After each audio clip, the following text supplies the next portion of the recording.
Combien de fois vos émotions vous ont-elles amené à dire ou à faire quelque chose que vous avez regretté par la suite?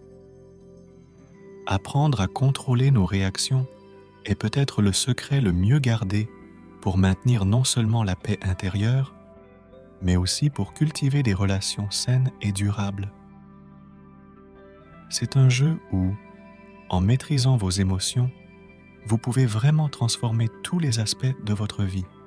Mais que se passe-t-il dans notre cerveau qui nous fait réagir de manière explosive?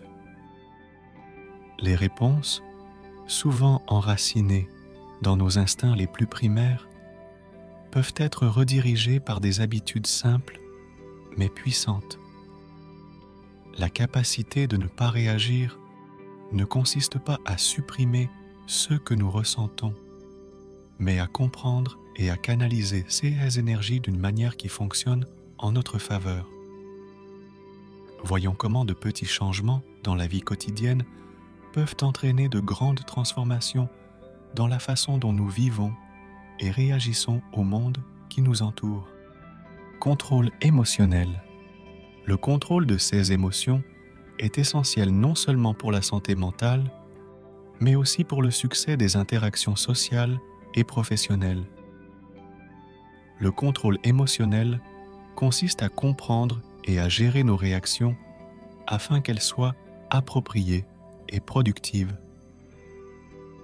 Le développement de cette compétence permet une vie plus équilibrée et moins réactive, où les décisions sont prises en fonction de la raison plutôt que d'une simple réponse immédiate à des stimuli externes.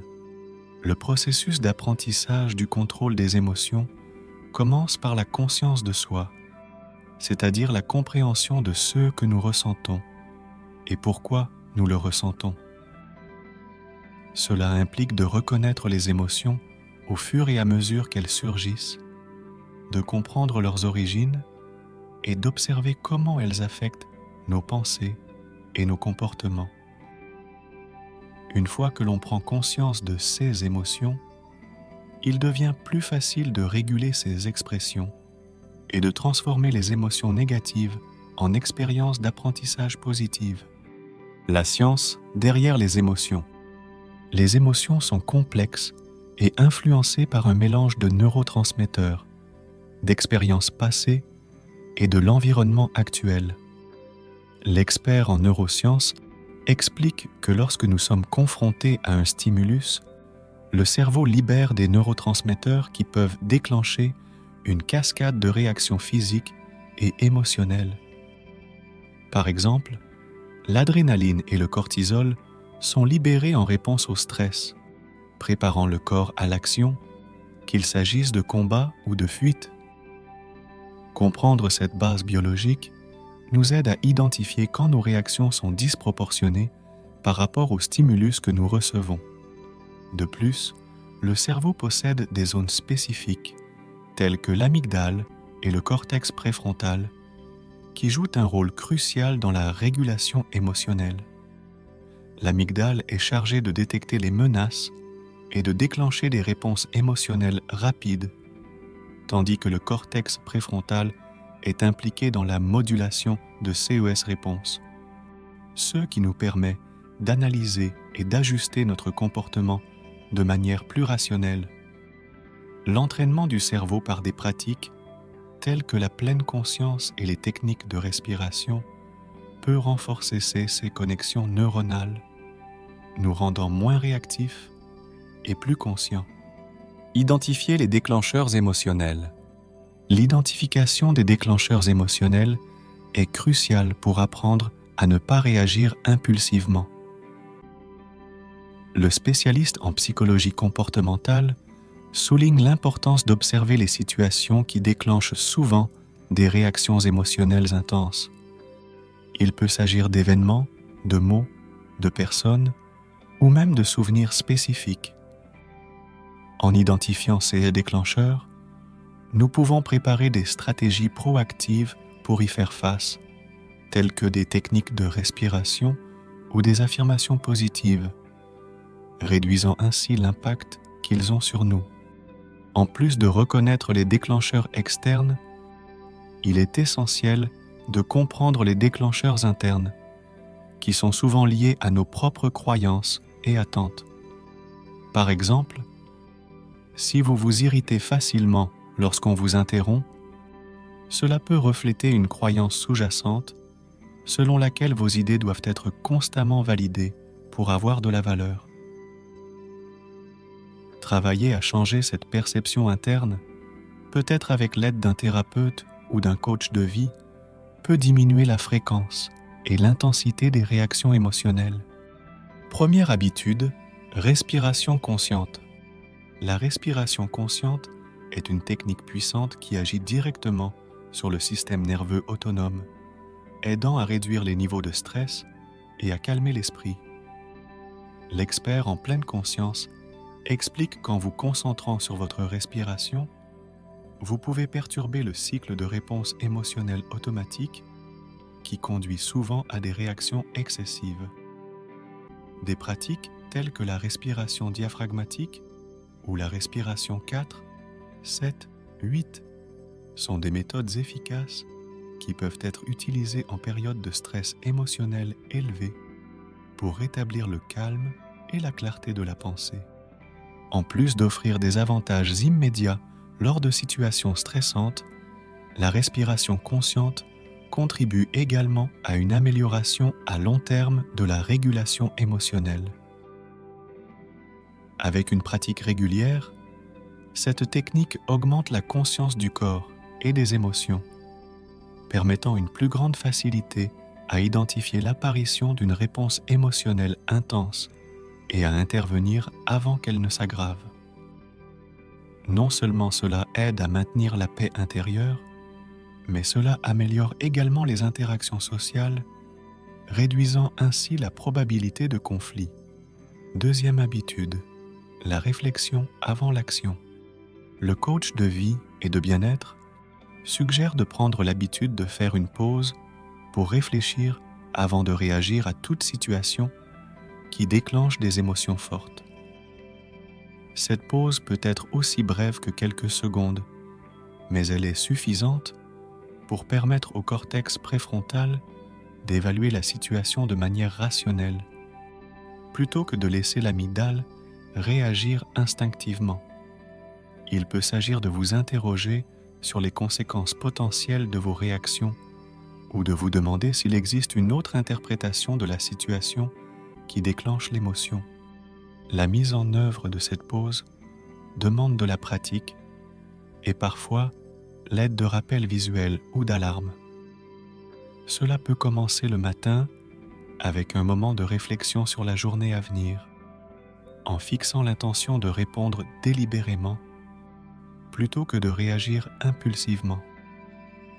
Au fil du temps, cette pratique peut devenir une seconde nature, aidant non seulement à contrôler les réactions émotionnelles, mais aussi à prendre des décisions plus réfléchies dans tous les aspects de la vie.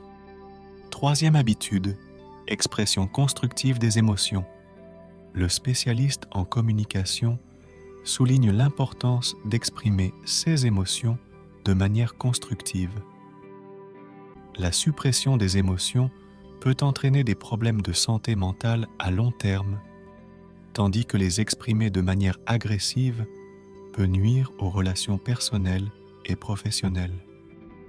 Par conséquent, il est essentiel d'apprendre des techniques de communication qui permettent d'exprimer les sentiments de manière assertive, claire et respectueuse, en veillant à ce qu'ils soient entendus sans offenser ou se mettre sur la défensive.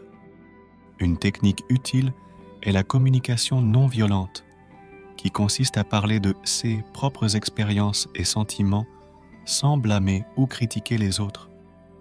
Par exemple, au lieu de dire « tu me mets en colère », tu pourrais dire « je me sens en colère quand cela se produit parce que je ne me sens pas apprécié ».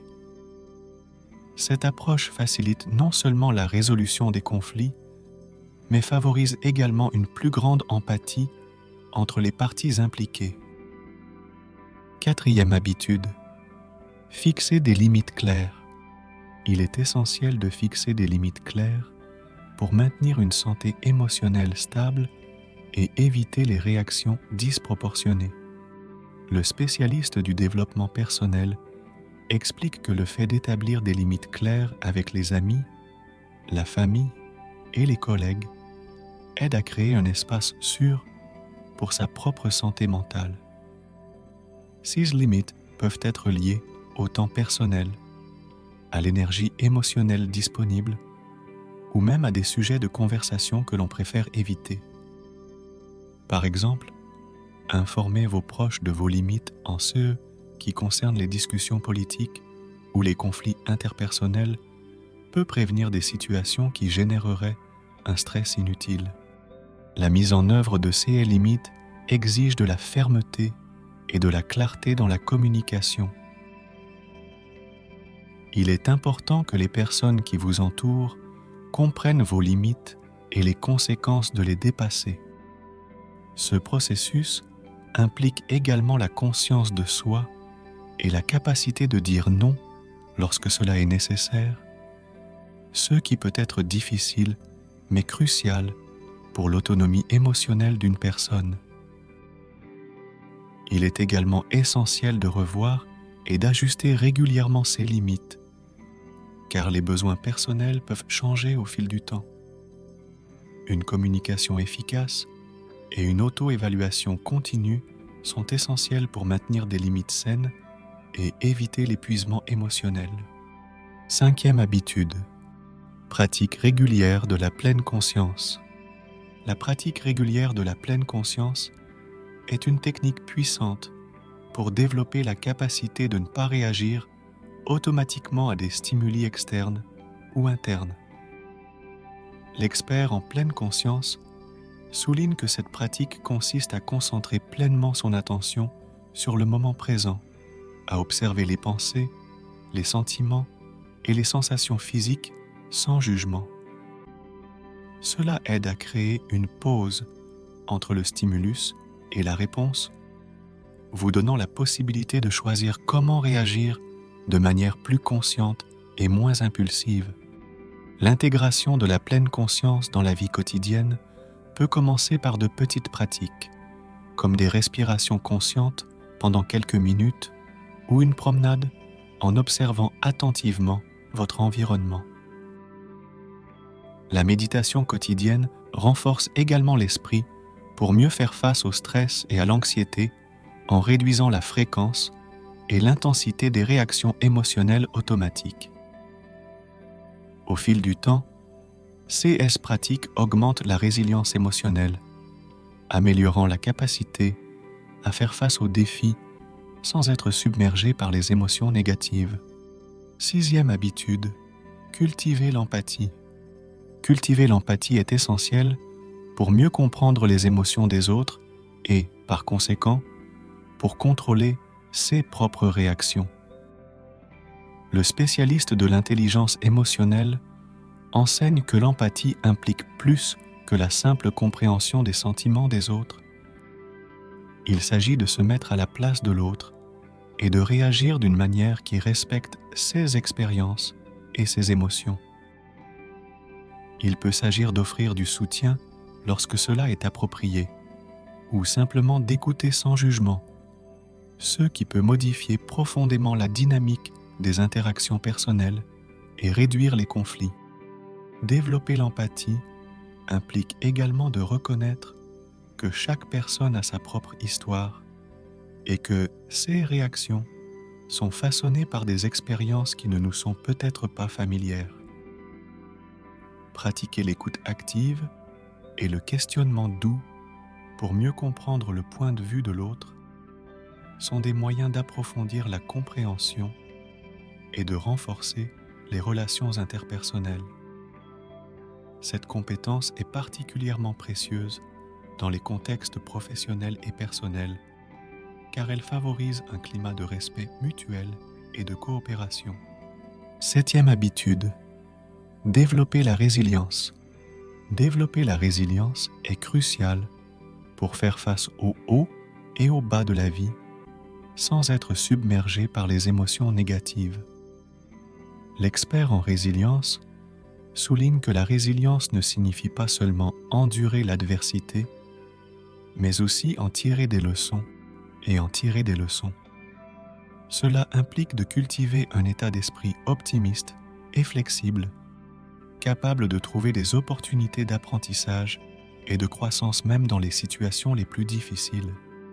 Pour renforcer la résilience, il est important de développer des capacités d'adaptation saines, telles que la capacité de maintenir une attitude positive, de demander de l'aide aux besoins et de s'adapter aux changements de manière constructive.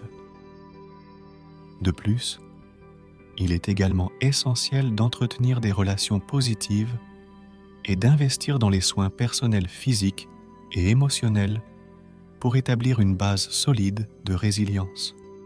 8e habitude, pratiquer l'autocompassion. Pratiquer l'autocompassion est essentiel pour développer une relation saine avec soi-même et contrôler les réactions émotionnelles de manière constructive. L'expert en autocompassion explique que l'autocompassion implique de se traiter avec gentillesse et compréhension, même en cas d'échec ou de difficulté. Cela signifie reconnaître son humanité et s'accepter inconditionnellement, plutôt que de se critiquer sévèrement pour ses imperfections ou ses erreurs.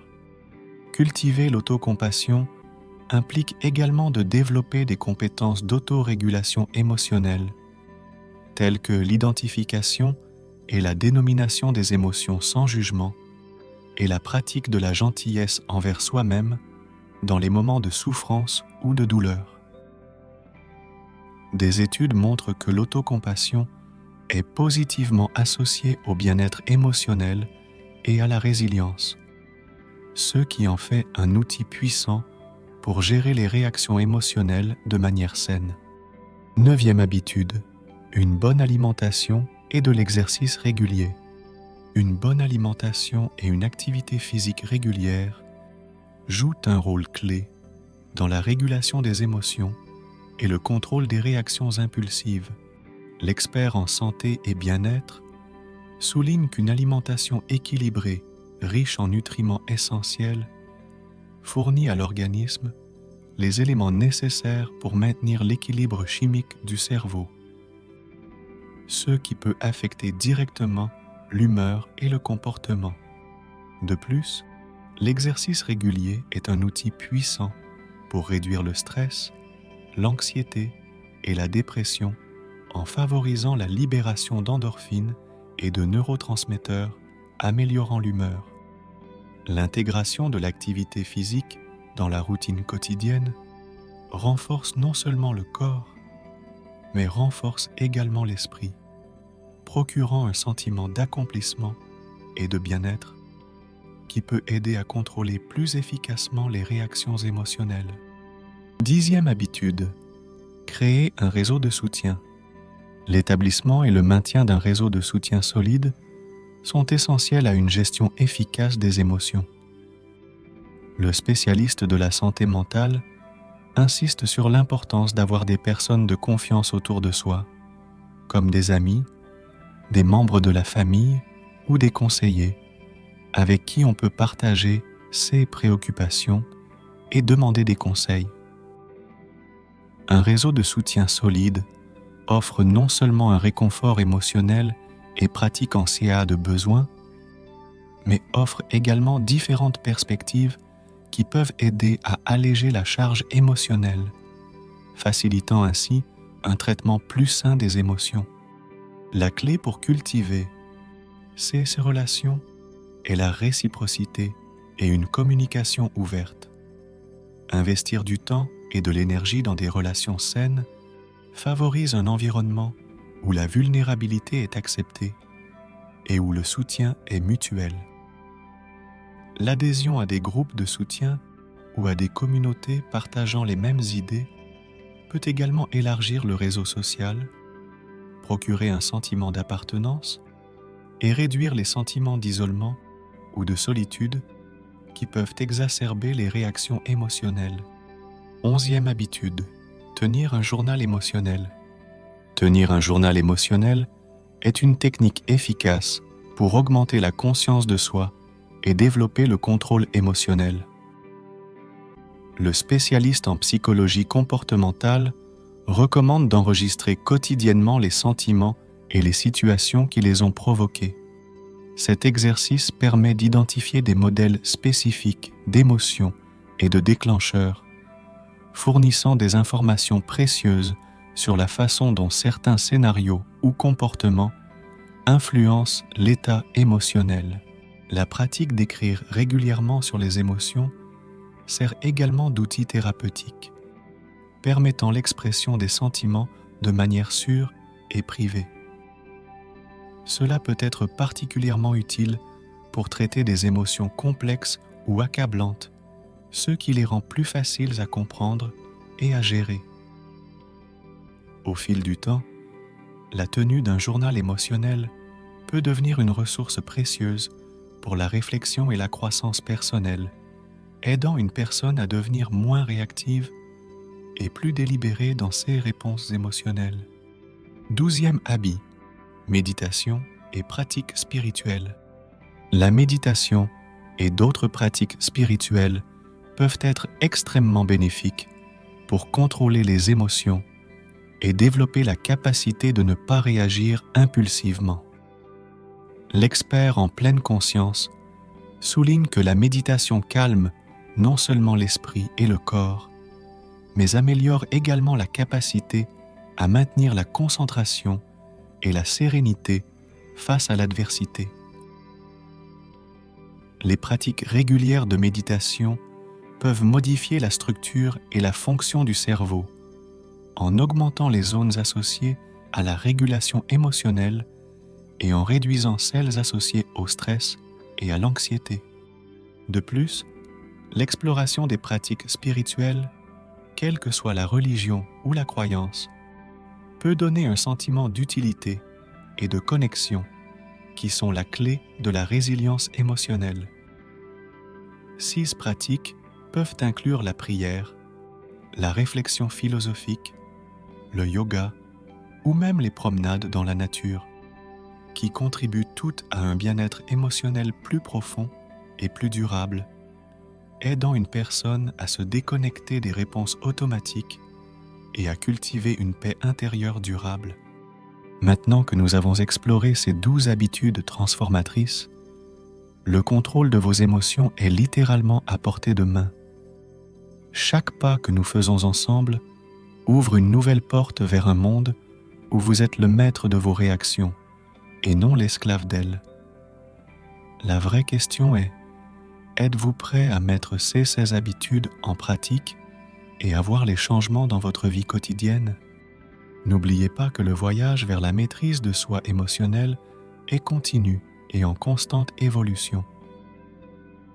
Quelles nouvelles habitudes allez-vous explorer demain? Quelles situations difficiles deviendront des occasions de pratiquer le pouvoir de ne pas réagir? Poursuivez cette aventure, restez curieux et engagé, et surtout, engagé dans votre épanouissement personnel. Les réponses que vous cherchez vous attendent dans la prochaine étape de ce voyage passionnant.